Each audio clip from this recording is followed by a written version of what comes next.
প্রতিদিনের মতোই ছিল আজকের সকাল। দুপুরে 1:06 উড্ডয়ন করে বাংলাদেশ বিমান বাহিনীর F-7 BGI মডেলের একটি প্রশিক্ষণ বিমান।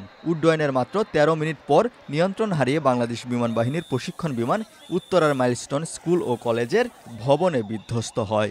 মুহূর্তেই আগুনে ঝলসে যায় শিক্ষার্থীরা। ভয়াবহ এই ট্র্যাজেডিতে স্বাভাবিক পাঠদানের পরিবেশ মুহূর্তেই পরিণত হয় ধ্বংসস্তূপে। বিমানটি চালাচ্ছিলেন বাফার ৭৬তম ব্যাচের ফ্লাইট লেফটেন্যান্ট তৌকির ইসলাম সাগর। বিকট শব্দে কেঁপে ওঠে আশপাশ। ছুটে আসে স্থানীয়রা। ফায়ার সার্ভিস, সেনাবাহিনী, নৌবাহিনী ও বিজিবির সদস্যরা দ্রুত উদ্ধার কাজে যোগ দেন। দুপুরের দিকে দেখা যায় পুরো এলাকা জুড়ে হাজারো মানুষ। শিক্ষার্থীদের অভিভাবকরা আসতে থাকেন তাদের বাচ্চাদের খুঁজে। ঘটনাস্থলে একের পর এক অ্যাম্বুলেন্স ঢুকছে আর বের হচ্ছে।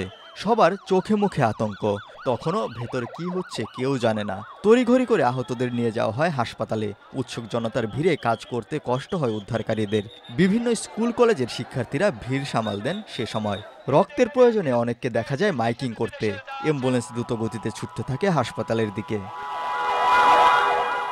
বেলা বাড়ার সাথে সাথে বাড়তে থাকে মৃত্যুর সংখ্যাও। বিকেল 4:30টায় ফায়ার সার্ভিস জানায় নিহতের সংখ্যা 19, আহত বহু মানুষ। দেখেছেন ক্রেন নিয়ে যাওয়া হয়েছে এয়ারক্রাফটের পিছনের যে ফিউজিলাস বলে ওই অংশটাকে টেনে বের করার জন্য। ওটা বের করার পর ফাইনালি সার্চ করলে আর কোনো ডেড বডি আছে কিনা সেটা আমরা জানতে পারবো। যারা এই ঘটনা সরাসরি দেখেছেন কতটা ভয়াবহ ছিল সেই সময় তারাই জানান। তাদের অবস্থা অনেক খারাপ। তাদের শরীর থেকে আপনার চামড়া ক্ষয়ে ক্ষয়ে পড়তেছে। বের করতেছিলাম, এমন সময় একটা ছেলে বের করতে সময় ও আমাকে কান্না করে বলতেছে, আমাকে জড়িয়ে ধরেছে, ভাই ভিতরে আমার ছোট বোন, আমার একমাত্র বোন, আমার বোনটাকে বাঁচান। এটা শুনে আমার আরো বেশি খারাপ লাগছে। যা এদিকে যে খালি মানুষ এই যে চামড়া পুড়ে গেছে আমরা দেখছি। তারপরে অনেক বাচ্চাদের লাশের ছিটা পুড়ে রয়েছে।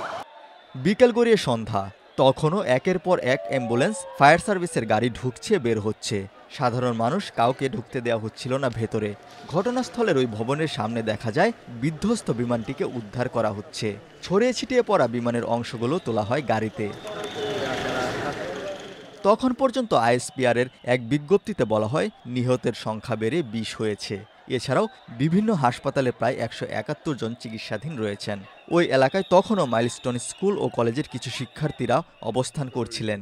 তখনও তারা মনে করছিলেন সেই ভয়াবহ সময়ের কথা। যা দেখি কি কয়েকটা লাশ আর্মিরা নিয়ে আসছে, 3-4টা লাশ মাটিতে পড়েছিল।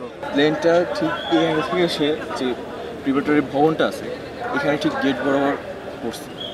তো পড়ার সময় এখানে যারা যারা ছিল তারা তো অলরেডি ধাক্কা খেয়ে তো পড়ে মারা গেছে।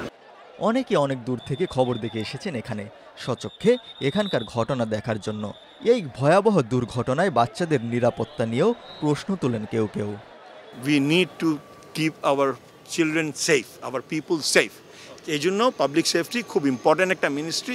এটা হলে তাহলে মানুষের সেফটির জন্য মানুষ কাজ করবে। ওই যে প্লেন উঠতেছে না, এটা যদি পড়ে যায় আমি আর কি, এটাই তো হয়েছে রাইট। প্লেন উঠতেছে পড়ে গেছে, কেন, কিভাবে, উত্তর দিতে হবে। রাত 8:30টায় উদ্ধার কাজ সম্পন্ন করে ফায়ার সার্ভিস।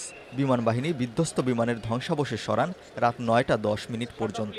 বর্তমানে মাইলস্টোন স্কুল ও কলেজ ক্যাম্পাসের বিধ্বস্ত ভবনটি ক্রাইম সিন হিসেবে চিহ্নিত করে প্রবেশাধিকার নিষেধ করা হয়েছে। 22 জুলাই রাত 2টা পর্যন্ত মাইলস্টোন স্কুল অ্যান্ড কলেজে বিমান বিধ্বস্ত হয়ে মৃত্যু হয়েছে 22 জনের। জাতীয় বার্ন ও প্লাস্টিক সার্জারি ইনস্টিটিউটে রাতে চিকিৎসাধীন 2 জনের মৃত্যু হয়।